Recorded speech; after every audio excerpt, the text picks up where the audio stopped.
আমি বললাম, ছোট ভাই, আস্তে করো, অনেক কষ্ট হচ্ছে।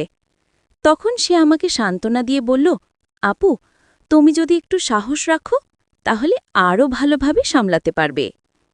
তো বন্ধুরা, যদি পুরো গল্পের আবেগ অনুভব করতে চান এবং পুরো ঘটনাটা জানতে চান, তাহলে ভিডিওটি শেষ পর্যন্ত দেখুন।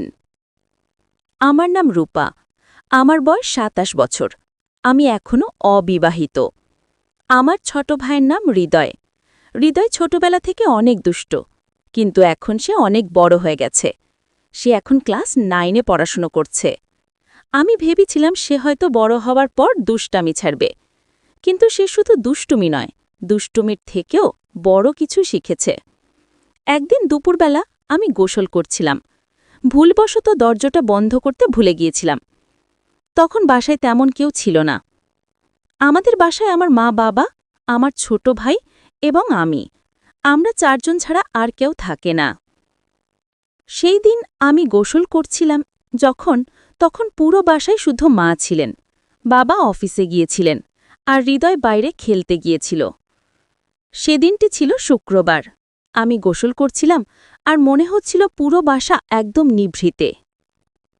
হঠাৎ আমার চোখ পড়ল জানালার দিকে, যেখানে সূর্যের আলো আস্তে আস্তে ছাদে পড়ছিল। তখন বুঝতে পারলাম এমন শান্ত মুহূর্তগুলো খুবই দামি। আমি একটু ধীরে ধীরে কাজ শেষ করতে লাগলাম। মনে মনে ভাবছিলাম, এই ছোট ছোট দিনগুলোই জীবনের সুন্দর মুহূর্ত। আমি শান্তভাবে গোসল করছিলাম। ঠিক তখনই ছোট ভাই হৃদয় গোসল ঘরে প্রবেশ করল। সে আমাকে দেখে কিছুক্ষণ থেমে রইল, চোখ বড় হয়ে তাকিয়ে রইল। মনে হচ্ছিল সে কিছু ভাবছে। আমি তখন পুরোপুরি ভেজা শরীরে ছিলাম। তখন প্রচুর শীতের দিন। আমি শীতে কাঁপছিলাম ভেজা শরীরে। সে চুপচাপ দাঁড়িয়ে শুধু আমার দিকে তাকিয়ে আছে। আমি ঠিক বুঝতে পারছি না কেন এমনভাবে তাকিয়ে আছে।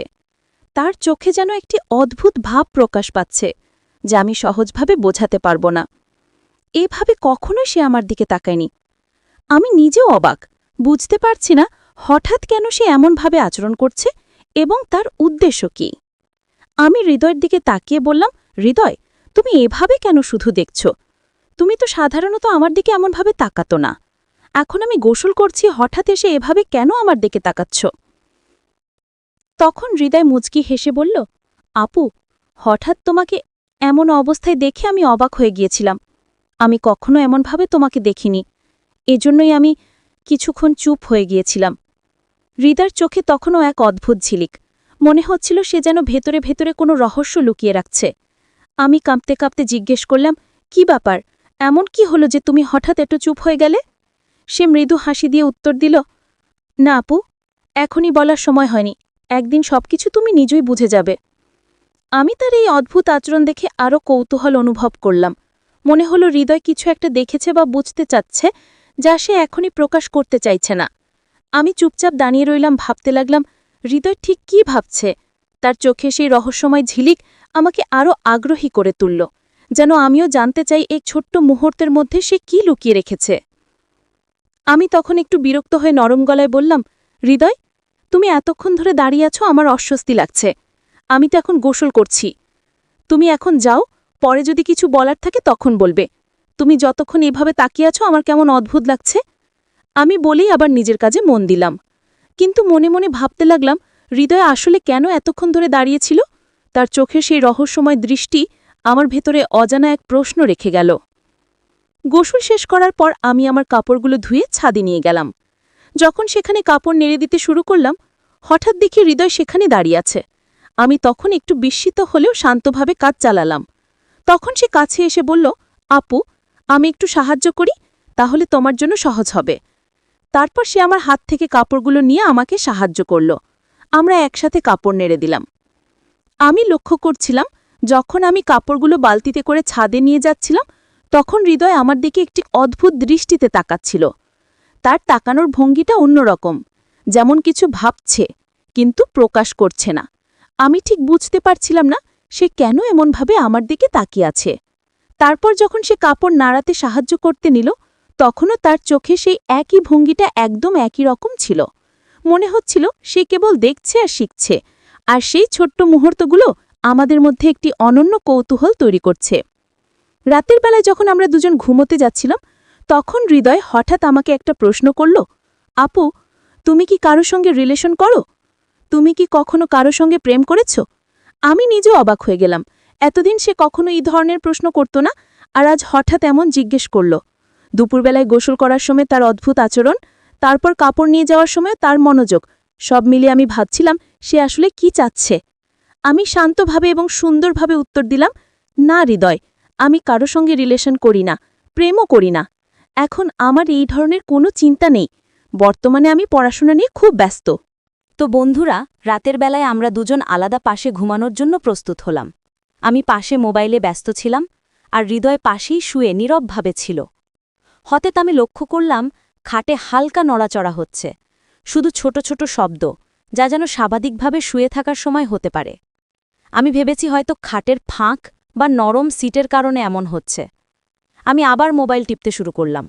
কিছুক্ষণ পর আবার ওই রকম শব্দ আস্তে আস্তে হচ্ছিল। আমি তখন হৃদয়ের দিকে ঘুরি, দেখলাম যে আসলেই সে কি হাত নাড়াচ্ছে নাকি অন্য কোনো কিছু শব্দ হচ্ছে। হৃদয় উঠে দাঁড়ালো এবং শান্তভাবে বলল, আপু, আমি বাইরে যাব, টয়লেট থেকে আসি। তারপর সে চলে গেল। কিছুক্ষণ পর আমি ভাবলাম আমার তো টয়লেটে যেতে হবে ঘুমানোর আগে। তো তখন আমি ভাবলাম যে হৃদয় গেছে, আমিও এখন টয়লেট থেকে ঘুরে আসি। আমি টয়লেট থেকে ফিরে আসলাম, আর হৃদয় শুয়ে নিজের মোবাইলে ব্যস্ত। রাতে পুরো বাসা শান্ত ছিল। আমি শুয়ে বসে ভাবছিলাম আজকের দিনটা কত অদ্ভুতভাবে ভরা। দিনের ছোট ছোট মুহূর্তগুলো, তার আচরণ এবং আমাদের মধ্যে থাকা ছোটখাটো কৌতূহল সব মিলিয়ে মনে হলো আজকের দিনটি বিশেষ। আমি শান্তভাবে শুয়ে পড়লাম, আর হৃদয়ও পাশে চুপচাপ শুয়ে রইল। আমরা দুজনেই নিঃশব্দে আমাদের নিজ নিজ চিন্তাভাবনা করছিলাম। কিছুক্ষণ পর আমি ধীরে ধীরে ঘুমিয়ে পড়ি। রাতে ঘুমের মধ্যে আমি যেন পুরো দিনটার নানা ছোটখাটো মুহূর্তগুলো মনে মনে পুনরায় ভাবি। দুপুরবেলায় গোসলের সময় হৃদয়ের আচরণ, কাপড় নানানোর সময় তার সাহায্য এবং রাতের খাটের সেই অদ্ভুত নড়াচড়া স্মৃতি।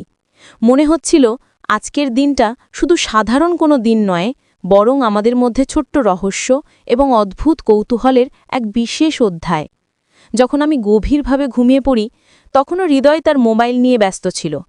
সে কি করছিল, কার সঙ্গে কথা বলছিল বা কোনো তথ্য খুঁজছিল, সেটা আমার জানা ছিল না। তবে আমি অনুভব করতে পারছিলাম তার মন এখনও পুরোপুরি শান্ত নয়, বরং সে যেন গভীরভাবে নিজের দুনিয়ায় ব্যস্ত। আমি জানতাম না, হয়তো সে কিছু ভাবছে, হয়তো কিছু পরীক্ষা করছে, বা হয়তো নিজের মতো ছোট্ট খোঁজ খবর নিচ্ছে। কিন্তু স্পষ্ট ছিল যে রাতের এই সময় সে একাকী নয়, তার মন কিছু না কিছু কার্যকলাপে ব্যস্ত। রাত যখন আরও গভীর হল, তখন এক অদ্ভুত ঘটনা ঘটল। সেই মুহূর্তে ঘরের পরিবেশটি নিস্তব্ধ, শুধু বাইরের বাতাসের শব্দ এবং দূরে দূরে কখনো একটি মৃদু আওয়াজ। সে আওয়াজের সঙ্গে হৃদয়ের মৃদু হালকা নড়াচড়া, যা আমি আগে খেয়াল করিনি, আমার ঘুমের মধ্যে এক অদ্ভুত শিহরণ জাগাল। মনে হচ্ছিল আজকের দিনটার সমস্ত রহস্য এবং কৌতূহল যেন এক মুহূর্তে ঘরের চারপাশে ঘনীভূত হয়ে গেছে। আমি তখন বুঝতে পারছিলাম না ঠিক কী ঘটতে যাচ্ছে, তবে এক অদ্ভুত উৎকণ্ঠা এবং কৌতূহল অনুভূত হচ্ছিল, যা রাতের নিস্তব্ধতায় আরও ভয়াল এবং রহস্যময় হয়ে উঠছিল। রাত যখন গভীর হয়ে গেল, তখন ঘরের নিস্তব্ধতা আরও ঘা ছমছমে হয়ে উঠল।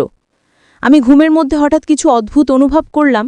হৃদয়ের দিকে নজর রাখতেই দেখলাম সে এখনও মোবাইল টিপছে, কিন্তু তার চোখে এক অদ্ভুত ঝিলিক, যেন কোনো রহস্য জানে যা আমাকে এখনও জানাতে চায় না।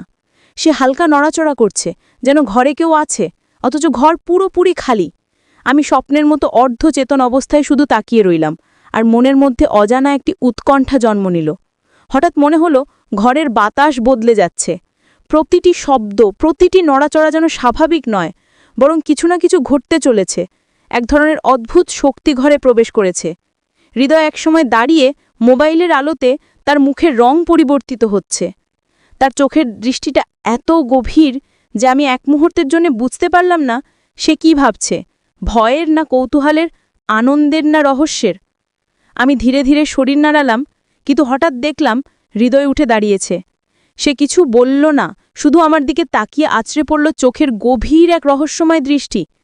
তখন মনে হলো আজকের দিনটা দুপুরবেলার সেই অদ্ভুত ঘটনা থেকে শুরু করে এখন পর্যন্ত সবই একটি নিখুঁতভাবে সাজানো রহস্যের অংশ।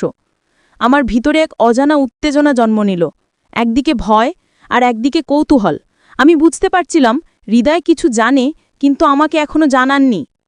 ঘরের নিস্তব্ধতা ভেঙে হঠাৎ কোনো ছোট আওয়াজ মাথার পাশে বা দূরের কোনো কোণে শোনায়, এবং সেই মুহূর্তে আমার হৃদয় অচেনা রকম স্পন্দিত হতে লাগল।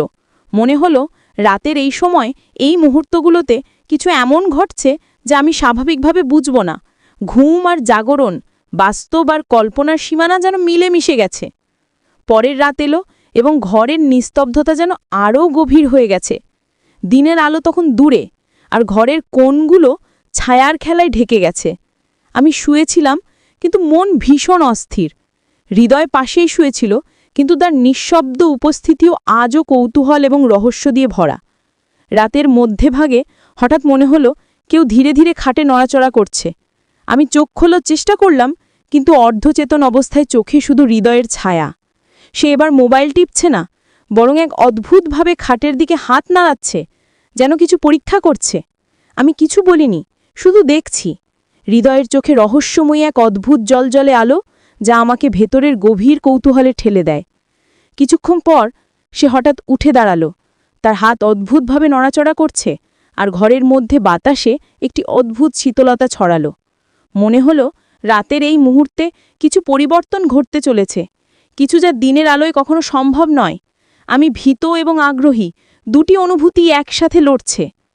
হৃদয় হঠাৎ আমার পাশে এসে দাঁড়ালো, কিন্তু এত্তকও শব্দও বের করল না। শুধু চোখের দৃষ্টি দিয়ে বলছে, আপু, তুমি দেখছো না, কিন্তু আমি এটা অনুভব করছি। তার দৃষ্টিতে এমন গভীরতা যা আমাকে বেদনাও দেয়, কিন্তু একরকম আকর্ষণও অনুভব করি। মনে হলো রাতের এই রহস্যময়তা আমাদের দুজনকে একটি অদ্ভুত বন্ধনে বাঁধছে, যেখানে কথার দরকার নেই, শুধু চোখের ভাষা যথেষ্ট। ঘণ্টার পর ঘণ্টা নীরবতার মধ্যে কেটে গেল, কখনো হালকা নড়াচড়া, কখনো অদ্ভুত হাহাকার, আর কখনো মনে হলো হৃদয় কোনো অদৃশ্য জগৎ খুলে দেখাচ্ছে। আমি বুঝতে পারলাম এই রাত শুধুমাত্র ঘুমের নয়, এটি রহস্য, আবেগ এবং কিছু অজানা অনুভূতির পরীক্ষার রাত। শেষে রাত গভীর অন্ধকারে ঢুকে গেল। হৃদয় নীরবভাবে শুয়ে থাকলেও তার চোখের ঝিলিক এখনও জ্বলছে। আমি ধীরে ধীরে ঘুমের পর্দা আঁকতে শুরু করলাম, কিন্তু মন জানে আজকের রাত আমাদের দুজনের মধ্যে যে রহস্য তৈরি করল, তা কেবল ঘুমের মধ্যে অল্প অংশ প্রকাশ পেল।